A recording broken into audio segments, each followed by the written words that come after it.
Barakatah Yahweh, Barakatah Yahweh Shai. All praises to Yahweh, Ba'ashem Yahweh Shai, Ba'ashem Kakadash.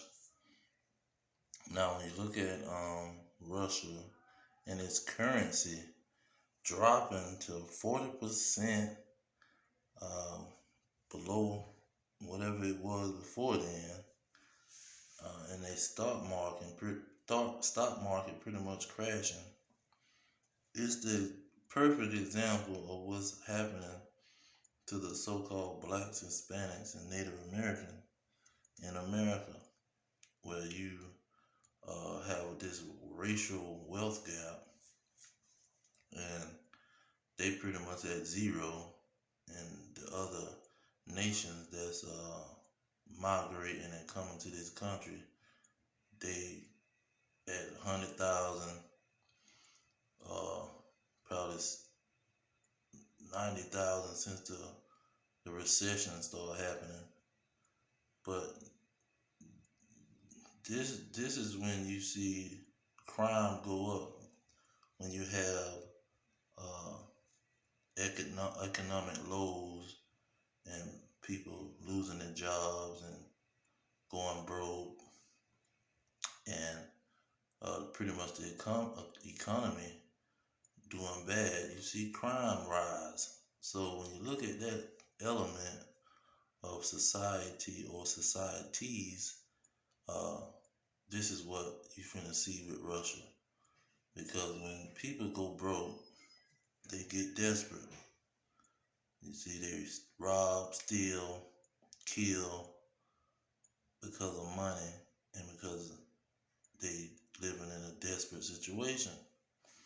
So this is what Russia is gonna do.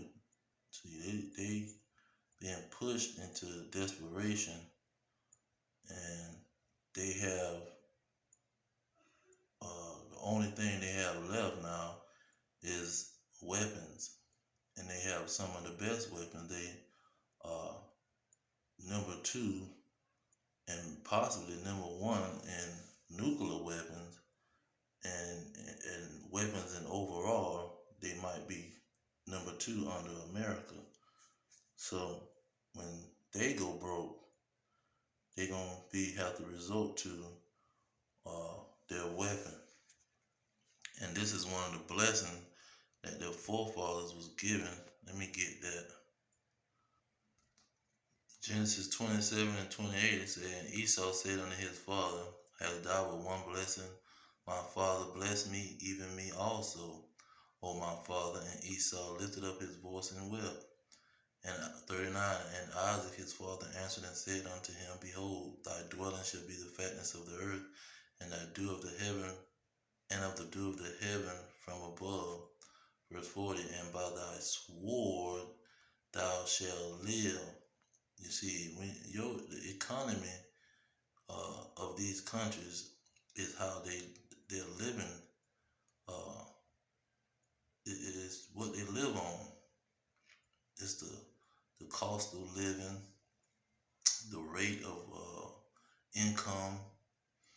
See, but it's showing you at the end of the day that this blessing for this individual, they're not really gonna live by their money.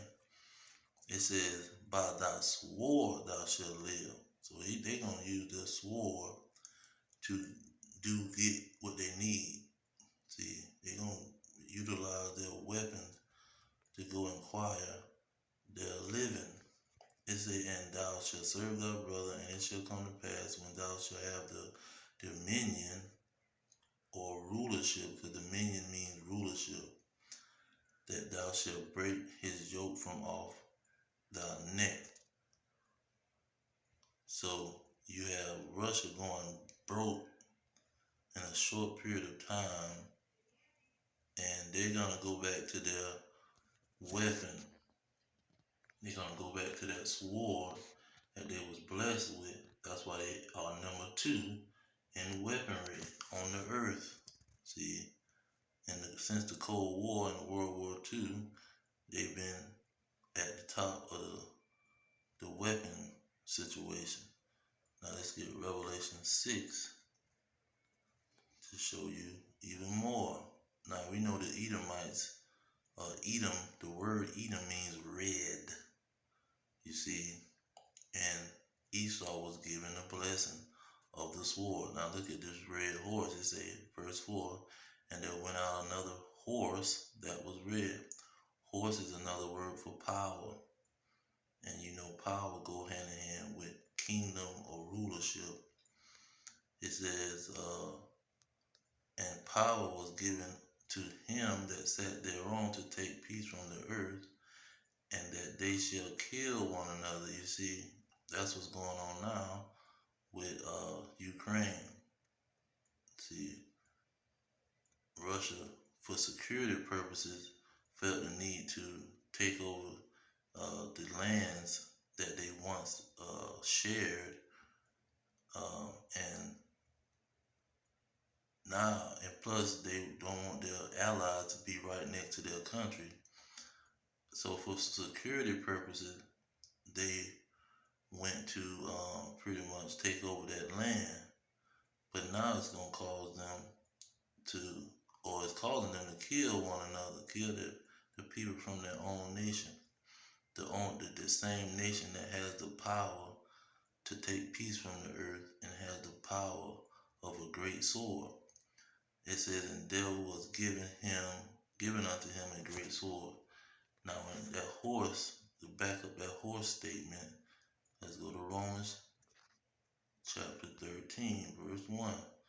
It said, let every soul be subject to the higher powers, for there is no power but of God. The powers that are be ordained are ordained of God.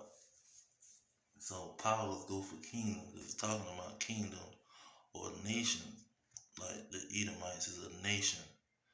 And look at verse 4. It says, for he is the minister of God to thee for good, but if thou do that which is evil, be afraid, for he beareth not the sword in vain. See, this is why one of the reasons he was blessed with the sword, because he's going to be the sword of the Lord. Well, when the Lord is ready to bring vengeance on evildoers, he's going to use the Edomites to do it. It says, for he is the minister of God, a revenger to execute wrath upon him that doeth evil. You see, cause that's why I say he beareth the sword, he bears not the sword in vain. He gave it to him so he can use him to punish people. That's what Psalms 13 said. It said, arise, O Lord, disappoint him, cast him down, deliver my sword from the wicked, deliver my soul from the wicked, which is thy sword. See, which is your sword. That's what King David is pretty much saying. The wicked is your sword. He uses the wicked to punish people, to punish the wicked Israelites mainly, and the wicked even the wicked Edomites. He's going to use his own people to punish them. Now, when you go to, let's see here, to confirm this wicked, who is the wicked is he's using as a sword, that's not bearing the sword in vain. Malachi 1 and 4. Whereas Edom says, we are impoverished, but we will return and rebuild the desolate places. Thus says the Lord of hosts, they shall build, but I will throw down, and they shall call them, meaning the whole nation of Edom, the border of wickedness, and the people against whom the Lord have indignation forever.